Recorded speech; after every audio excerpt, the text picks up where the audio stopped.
Bonjour les amis amoureux de l'Asie, Passion Asie vous souhaite une bonne journée, riche d'amour et de santé. Ce clip vous parle de la boisson nationale en Chine, le thé chinois. L'histoire du thé chinois. L'histoire du thé chinois reste, avant tout, le symbole de la passion et du raffinement. Les méthodes modernes de transformation, de préparation et de dégustation du thé chinois se sont, peu à peu, développées au cours des siècles.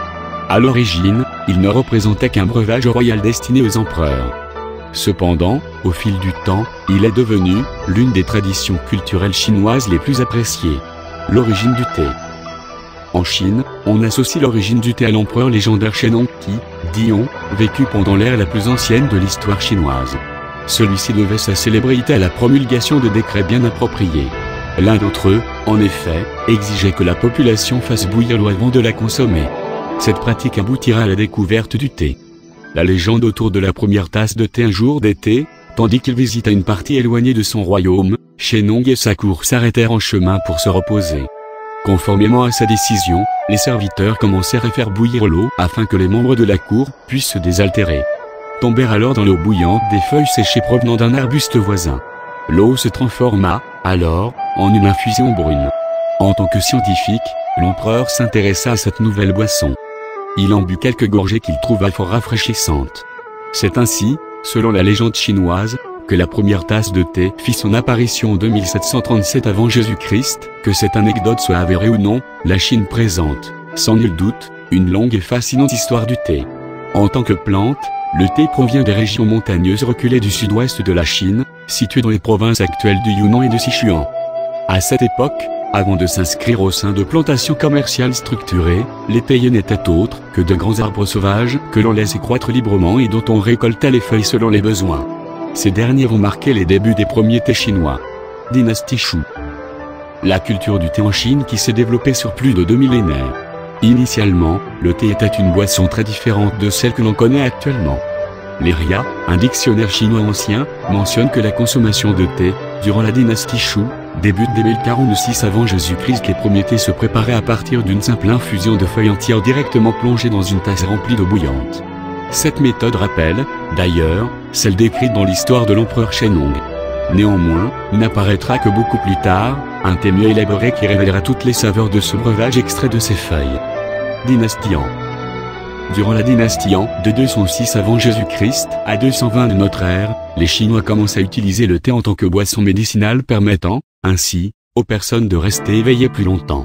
À cette époque, de par son coût fort élevé, le thé était, habituellement, réservé à l'usage unique de l'empereur et des nobles de haut rang. Encore majoritairement cultivé dans les régions montagneuses du Sichuan et du Yunnan, on acheminait le thé depuis ces endroits jusqu'à la capitale où l'empereur et sa cour pouvaient le consommer à loisir. Dynastie Tangente.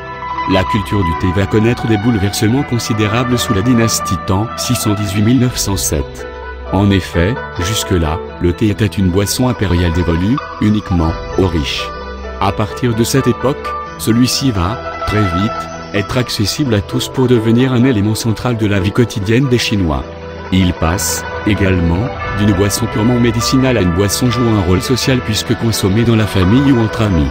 Très vite, on va considérer le thé comme l'un des 7 piliers de la culture chinoise.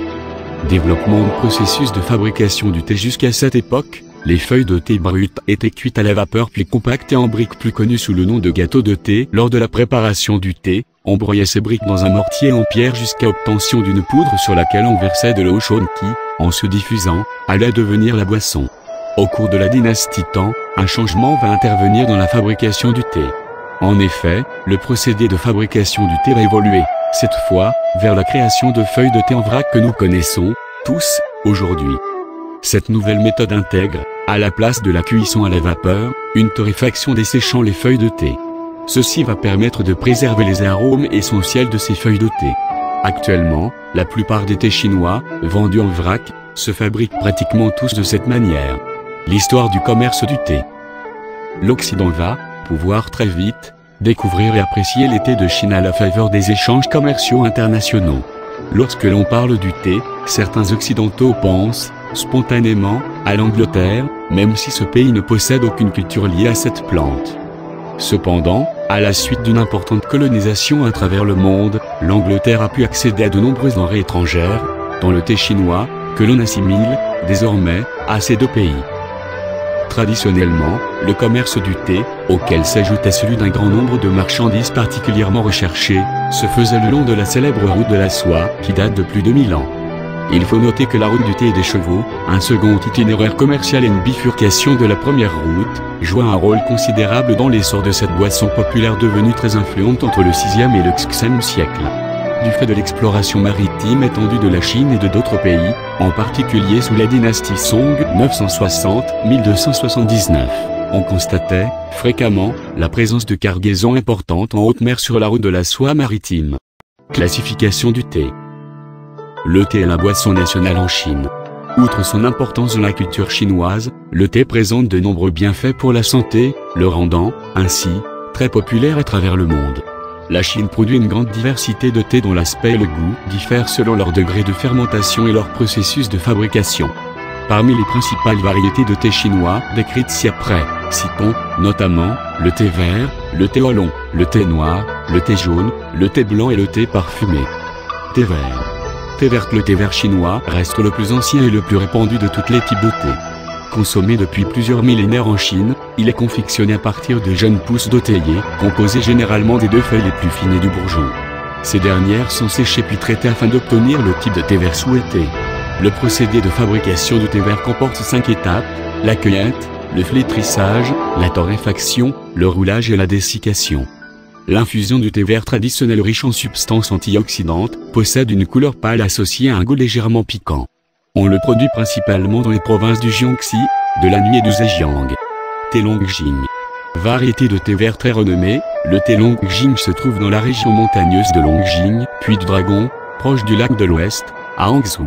Il se reconnaît à sa couleur émeraude, son parfum enivrant ainsi qu'à sa saveur sucrée et rafraîchissante. En outre, ses nombreuses vertus comme ses propriétés anti-inflammatoires, son pouvoir d'éliminer les toxines ou de faciliter la digestion et sa stimulation de l'acuité mentale le font apprécier de tous. Thé oolong ou Wulong. Le thé oolong, encore appelé thé bleu à cause de la couleur de son infusion, est un thé à la fermentation incomplète mais aux caractéristiques uniques. Intermédiaire entre le thé vert et le thé noir, le oolong réunit les qualités aromatiques et les saveurs des deux variétés. Parfois aussi appelé feuille verte à bord rouge, les connaisseurs l'affectionnent particulièrement grâce à ses propriétés de mangeur de graisse et amaigrissantes. Parmi les thé oolong célèbres, on retiendra les thé oolong des régions de Wenzhou, Baozong et de Dongting à Taïwan. Thé blanc.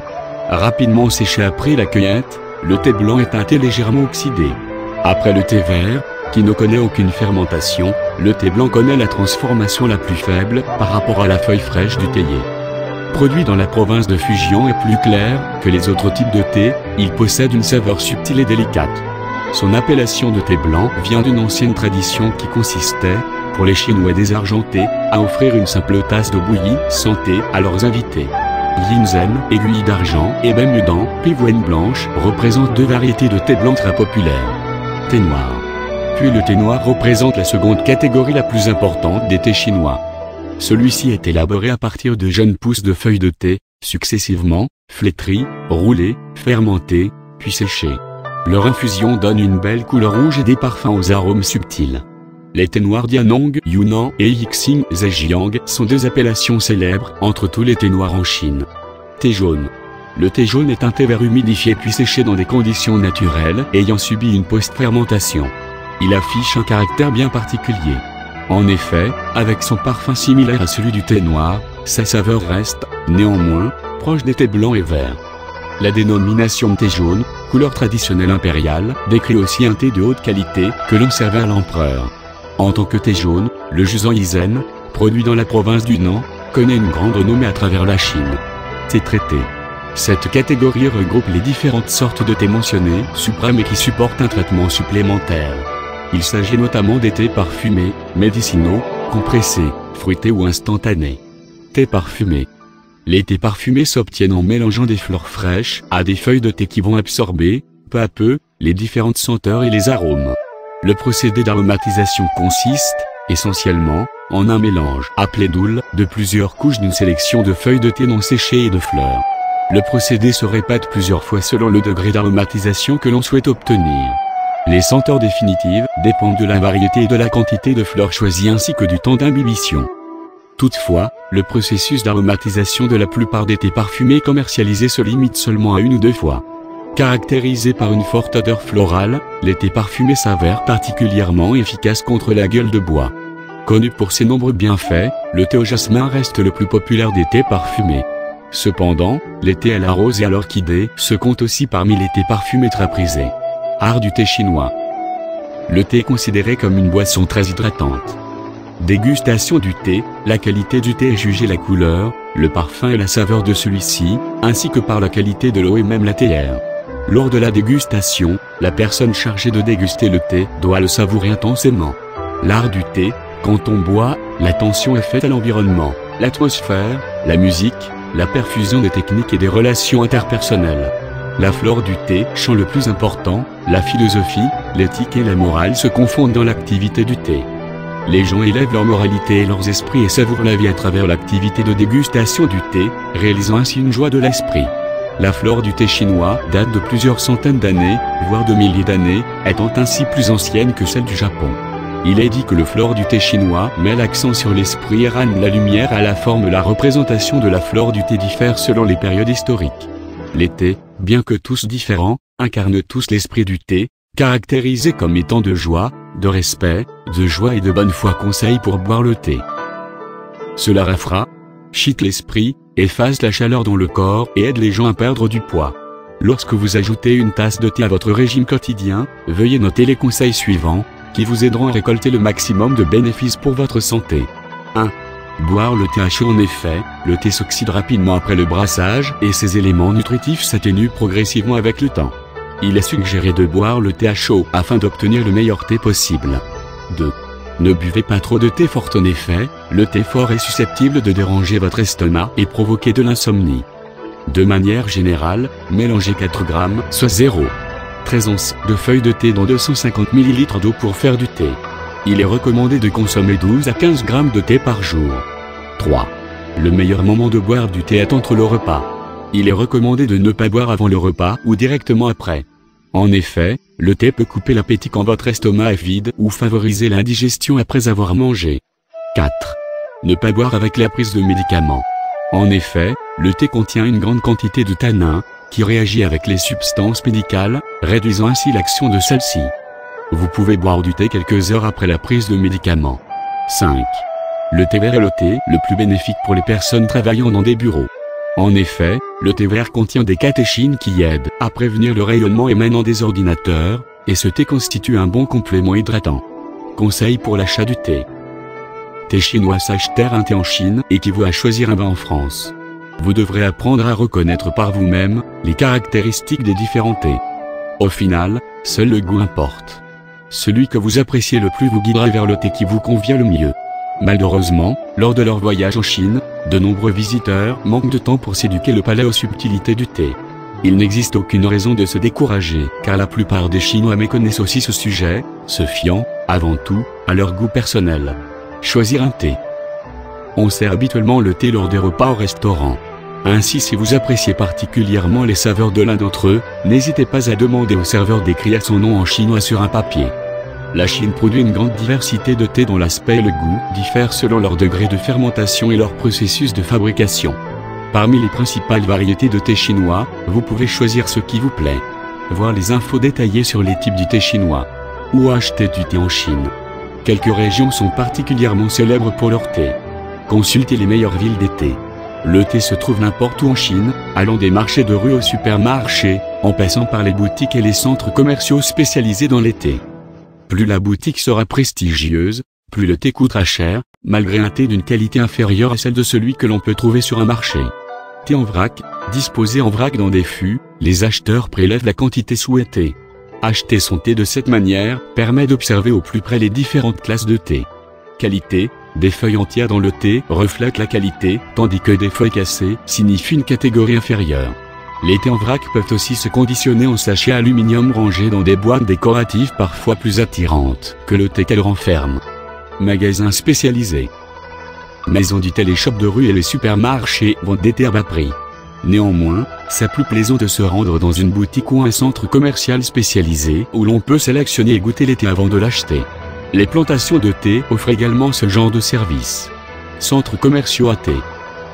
Tandis que la plupart des visiteurs se contenteront d'acheter leur thé dans les magasins de souvenirs des hôtels ou dans les échoppes installées au coin des rues, les amateurs avertis opteront pour un centre commercial à thé. À Pékin, ils se rendront à Maliandao à la rue des thés dans le district de Xuanvu et à Shanghai, le marché des thés de Tianzan. Maliandao, des centaines de boutiques se concentrent sur 2 blocs de la rue Maliandao, avec par endroits quelques bâtiments constitués de magasins individuels, qui s'élèvent sur 4 à 5 étages. Outre plusieurs milliers de variétés de thé, vous pourrez également acheter des théières et autres accessoires de même que des œuvres d'art imaginées et créées à partir de feuilles de thé compressées. Tarifs des thés chinois. Les prix varient très fortement quand il s'agit d'acheter un thé. Vous pourrez éventuellement trouver un paquet de thé pour seulement 10 yuans, mais ne misez pas sur sa grande qualité. En réalité, celui-ci ressemblera plus à de la sciure de bois qu'à du thé tarif minimum. Prévoyez de payer au moins 30 yuans pour un thé correct dans un supermarché. Dans une boutique ou un centre commercial à thé, 50 grammes à 100 grammes de ce même thé pourra vous coûter un minimum de 100 yuans. Marchandé. Une fois déniché le thé que vous préférez, soyez assuré d'en obtenir le meilleur prix en n'hésitant pas à marchander. En effet, les vendeurs annoncent généralement, pour les étrangers, des prix 3 à 4 fois supérieurs à ceux proposés aux Chinois.